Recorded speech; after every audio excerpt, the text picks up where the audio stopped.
এত মানুষের রক্তের ভিতর দিয়ে আমরা যে নতুন বাংলাদেশ পেয়েছি, সেই বাংলাদেশে কোনো একটি সরকার ক্ষমতায় এসে নির্বাচন কমিশনকে যাচ্ছেতাইভাবে ব্যবহার করতে পারবে, দুর্নীতি দমন কমিশনকে যাচ্ছেতাইভাবে ব্যবহার করতে পারবে, সরকারি কর্ম কমিশন এবং অন্যান্য সাংবিধানিক এবং সংবিধিবদ্ধ প্রতিষ্ঠানগুলোতে তাদের ইচ্ছা মতো, মর্জি মতো দলান্ত ব্যক্তিদেরকে নিয়োগ দেবে, তাদের মতো করে সেই প্রতিষ্ঠানগুলোকে ব্যবহার করবে, বিরোধী মতকে দমন করবে এবং বাংলাদেশে সরকারের জবাবদিহিতার জায়গাকে নিশ্চিত হতে দেবে না, এমন পরিস্থিতি বাংলাদেশে যারা তৈরি করতে চাচ্ছে তাদের সঙ্গে বাংলাদেশের আপামর জনতার কোনো সংযোগ নেই, তাদের সঙ্গে আপামর জনতা কোনোভাবেই একাত্ম হতে পারে না।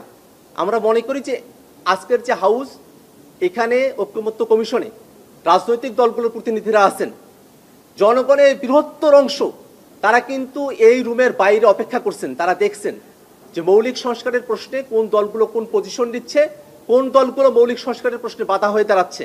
আমরা রাজনৈতিক দলগুলোর কাছে আহ্বান রাখবো, জনগণের মতামতকে বুঝে, জনগণের প্রত্যাশার জায়গাকে বুঝে এবং বাংলাদেশে যাতে আর কখনো কোনোভাবেই কোনো স্বৈরতান্ত্রিক, কোনোভাবেই কোনো ফেসিবাদী শাসন কাঠামো বাংলাদেশে প্রতিষ্ঠিত হতে না পারে, সে কারণে মৌলিক সংস্কারের প্রশ্নে তারা যেন একাত্ম হন, এই আহ্বান আমরা রাখতে চাই।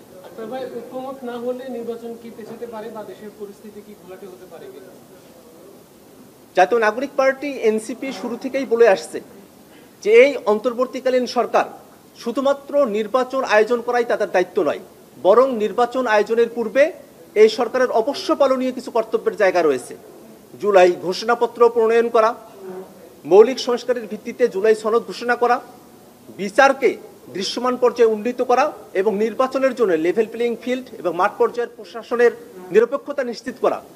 যদি অন্তর্বর্তীকালীন সরকার এই প্রাথমিক কর্তব্যগুলো, অবশ্য পালনীয় কর্তব্যগুলো যদি তারা পালন করতে ব্যর্থ হয়, সেক্ষেত্রে সামনে যে নির্বাচন হবে সেই নির্বাচনে জাতীয় নাগরিক পার্টি অংশগ্রহণ করবে কিনা এটা আমরা অবশ্যই পুনর্বিবেচনা করব। এবং একই সাথে আমরা মনে করি বাংলাদেশে নিছক একটি নির্বাচন আয়োজন হওয়ার মধ্য দিয়ে শুধুমাত্র ক্ষমতার পরিচালকদের পরিবর্তন হওয়া, ক্ষমতা কাঠামোকে অক্ষুণ্ণ রেখে সেটা কোনোভাবেই আমাদের প্রত্যাশার জায়গা নয়। আমরা চাইব বাংলাদেশের জনগণকে সাথে নিয়ে মৌলিক সংস্কারকে বাস্তবায়নের পথ আমরা অন্বেষণ করব। জুলাইয়ের পক্ষের শক্তিগুলো গত বছর 31শে ডিসেম্বর জুলাই ঘোষণাপত্রের দাবিতে জাতীয় শহীদ মিনারে আমরা একত্রিত হয়েছিলাম। সরকারের তরফ থেকে সময় চাওয়া হলো, রাজনৈতিক দলগুলোর সঙ্গে আলাপ আলোচনা করে ঐক্যমতের ভিত্তিতে জুলাই ঘোষণাপত্র প্রদান করা হবে।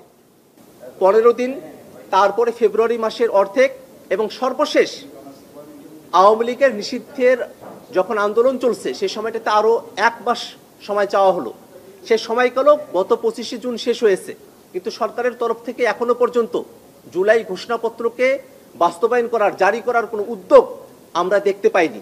সে জায়গা থেকে আমরা বলেছি যে যদি সরকার এই সময়কালের মধ্যে জুলাই ঘোষণাপত্র জারি না করে, তাহলে জাতীয় নাগরিক পার্টি এনসিপি সহ জুলাইয়ের সকল পক্ষকে সাথে নিয়ে আমরা 3রা আগস্ট জুলাই ঘোষণাপত্র আমরা পাঠ করব।